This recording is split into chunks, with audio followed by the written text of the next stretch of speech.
Look at the sheet in front of you.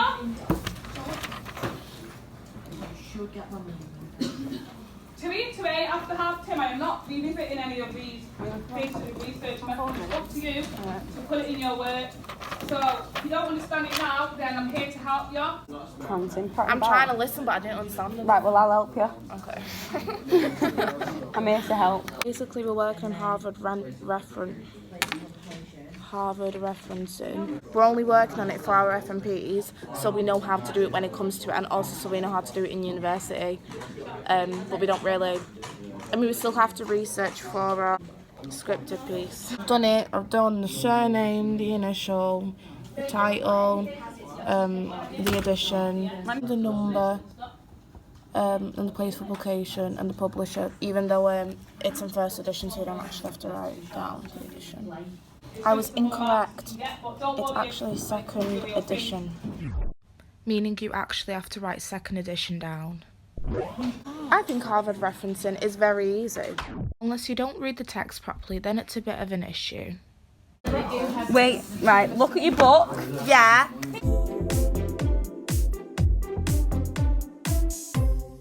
Now, remember kids, it's very important to do Harvard referencing, otherwise you're taking credit for someone else's work, and that's not something you want to be doing, because you can kind of have all of your coursework withdrawn if you take credit for someone else's work. So you may as well change it to your own words or give them credit and put quotation marks around it. And Harvard referencing allows you to take quotations, to take information, but also give them the credit. So then you're not cheating, but then it's still research. I think I've always had an issue with like not being able to change text into my own words, which isn't very good. But I've been learning, especially this year, and now that uni's coming up and stuff. I do think I've improved a lot with not copying other people's work and stuff. Obviously, when I first started, I didn't fully copy, but I'd take a lot of inspiration from someone else's website. But you live, you study, and you learn. Honestly, today I didn't really think there was anything worth filming or anything that would be interesting enough to film, even though I filmed the most random stuff anyway and it's not very interesting.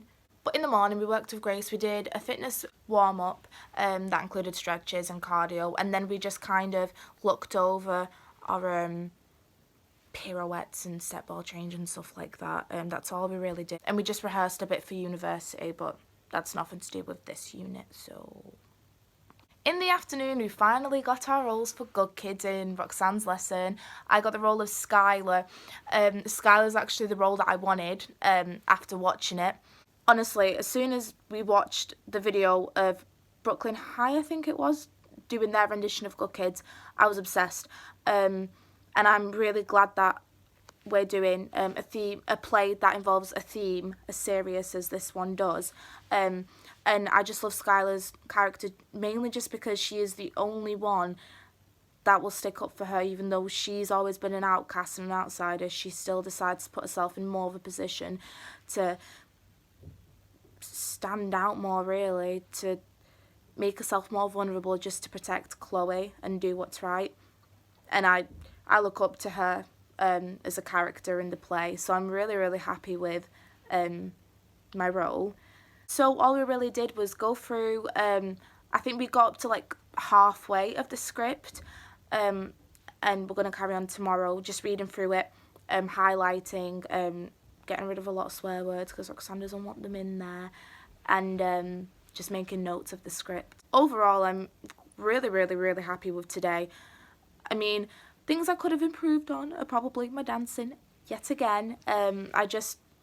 I still give up easy. I'm going to get there eventually. I still give up.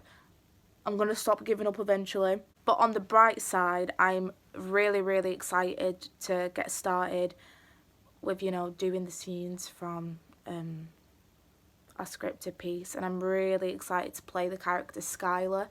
And also within the themes of, like, rape, consent, alcohol abuse, the internet. I think it's just exciting to try something so different, and I'll bang on about this in these vlogs for like the rest of the amount of time that we do this for, because I'm just genuinely so happy with the play. Like, I love it.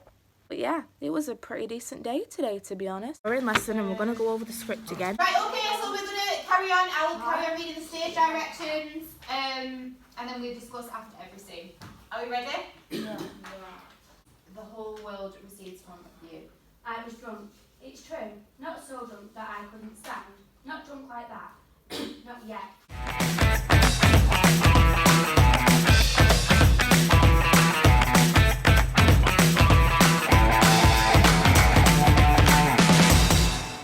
What's happening in that scene? Is this where Chloe's woke up? What we just read? Chloe's trying to recollect her thoughts. Yeah, she's not got a clue what just happened to her, and we've just found out that Chloe got spiked, haven't we? Yeah. Because it'll show through the actions by dialogue that Connor gave Chloe a drink. And so we know, and the audience know, that at this party there was drugs involved and Chloe's been spiked.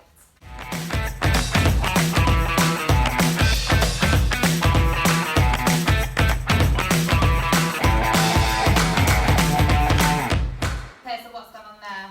Everyone's found out.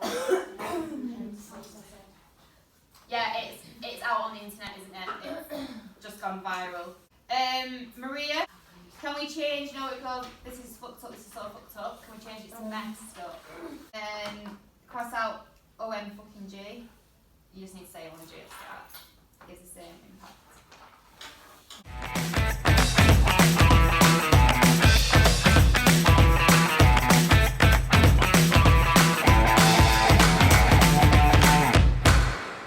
Sporadic, unlike last year where they had monologues, so it was easier for them to go away and learn it. However, Way better. Ours is all like together, isn't it? So we can't really do it without anyone. Ensemble piece. Basically, Roxanne was just reminding us that because it's an ensemble performance, we've got to actually work together because it's not just monologues put together. Because last year the scripted piece was, for this one we've actually got to be in the same room to be able to get through a scene.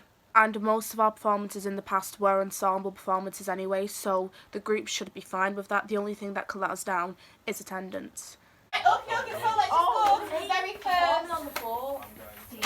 scene. Okay, and I want you to just spread yourselves in half. Well, not spread yourselves in half, but as a group. The stage, the chorus of good kids appear one by one. So what will happen is, in your character's line, you will come out, and I just want you to put yourself somewhere within this space. I know it's quite sporadic.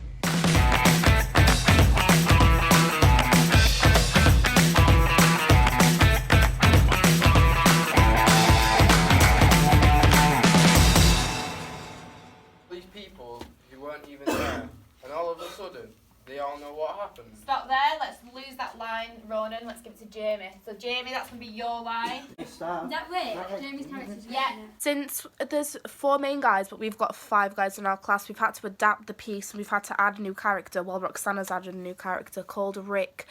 Jamie will be playing Rick, and what Roxanne's doing is just giving him lines from the other lads, and then he'll just have them. Right, okay, so Jamie, and then I want you to come on and fill this gap here.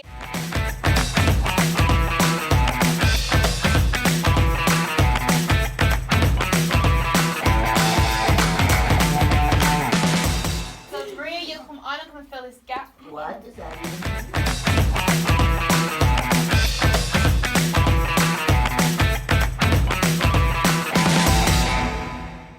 Where do you want me to go?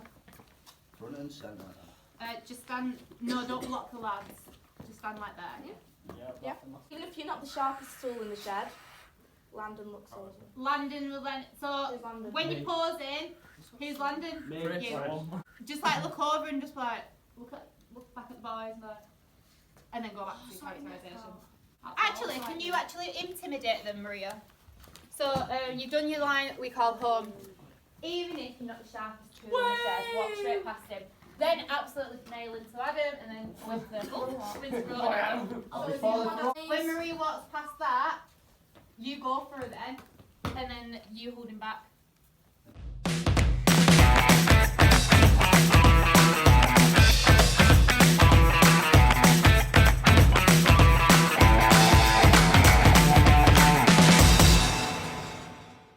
So So you're praising him here. So just what? So like, if you're the best QB in the Mustangs I've seen in last decade, maybe ever, and if you're actually a nice guy, off all the tell them that that's in your Right, opinion. no time for me. Well, and then I want you to put your hand on his shoulder. Shoulder me. You're in a class by yourself. You're the golden boy. You're like a god. Maria. Yes. Okay, so after you do your bit, Maria, you're like a god. You're like a god. Can you come over to this group and communicate? To them? I don't like Don't go in front of him though. Really scruffy. It was really weird today because we've never actually had a script.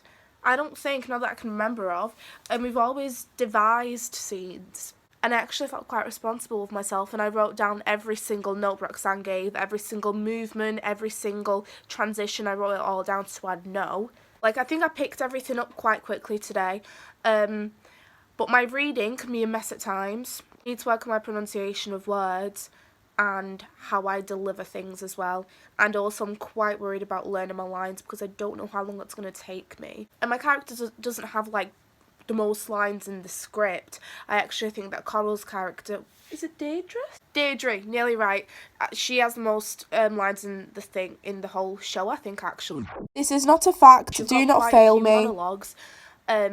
But I've got more lines than I thought I'd have because I didn't even think I'd get this role. So I'm just trying to start learning. My next lesson, I hope to have learned scenes, at least scenes 1 and 2, hopefully scene 1, 2 and 3 because we actually went through scene 1, 2 and 3.